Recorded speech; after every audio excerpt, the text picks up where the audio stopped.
কারণ একটা ঈদ আসলে আমরা বলো ওই হলে মা বোনদের নিয়ে একসাথে আমরা ছবি দেখি, 42 বছর বয়স হয়েছে এখন। না এই ছবিতে আসলে ছবি হয় না, পুরাতন ছবি চালায়, এজন্য আসলে দর্শক হয় না, নাই তাই শুনতেছি।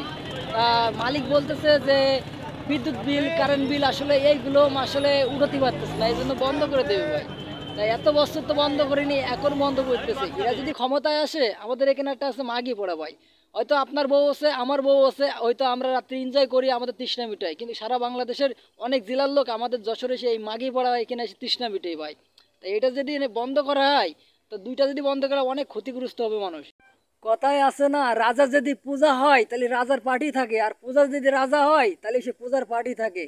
কথায় আছে না, যারা বাপদাদাতে আদি বড় লোক 14 পুরুষটা দেখো 100 বিঘে 200 বিঘে করে জমি আছে ভাই। আমলিক সরকার যখন ক্ষমতায় ছিল তখন বলো এই হলগুলো বন্ধ করার কোনো সিদ্ধান্ত ছিল না। এখন কিসের সিদ্ধান্ত ভাই? এখন 4-5টা ব্যাংক মিলে অবশ্যই এক হয়ে তারপর ব্যাংকে টাকা থাকতেছে না ভাই, টাকা দিতে পারতেছে না। তো অবশ্যই তারা চলে যাওয়ার পর থেকে সব কিছু ভাই ঘাটতি ভাই। এখন টাকা নেস্টে গেলে 2-10 লাখ টাকা টাকা নেস্টে গেলে 4 থেকে 5 দিন পরে অবশ্যই তারা টাকা দিচ্ছে ভাই। তাই এক সময় ভাই গ্রামগঞ্জে কাজ করে পারতাম না, শহর ঘাটে এখন ঘুরে বেড়ায়, এখন কাজ নেই ভাই, করবে কারা? যারা টাকা মালদার ফাটি তারাই তো নেই ভাই। তা অবশ্যই যারা কাজ বুঝে তাদের কাজ দিতে হয়। আর এরা গরিব ভাই, এরা দেশের কি চালাবে ভাই? এরা আসলি দেশের আরো 12টা বাজবে ভাই।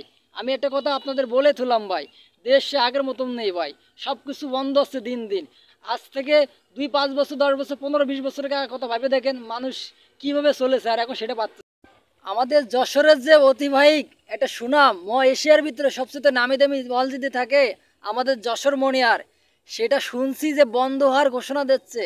তা একটা কথা বলতে চাই, যদি ওই হল যদি বন্ধ করা হয়, মোরকে যেরকম মুরগির তাবড়ায় যেরকম দর্শন করে, ওইরকম আমাদের মা বোনেরা এরকম তাবড়ায় দর্শন করবে ভাই। কারণ আমাদের বিনোদনের যে জায়গা এটা থাকতেছে না। এক সময় রাত 12টা 1টার সময় বাড়ি গেছি, তারপরও আমার কাছ থেকে কেউ কোনো চিন্তাই করেনি। আর এই সাদা বছরা এসে আমার কাছ থেকে 2বার চিন্তাই করেছে। আপনারা বলেন কারাই চিন্তাই করেছে? তারপরও ভাই আমরা কিছু মনে করি না ভাই।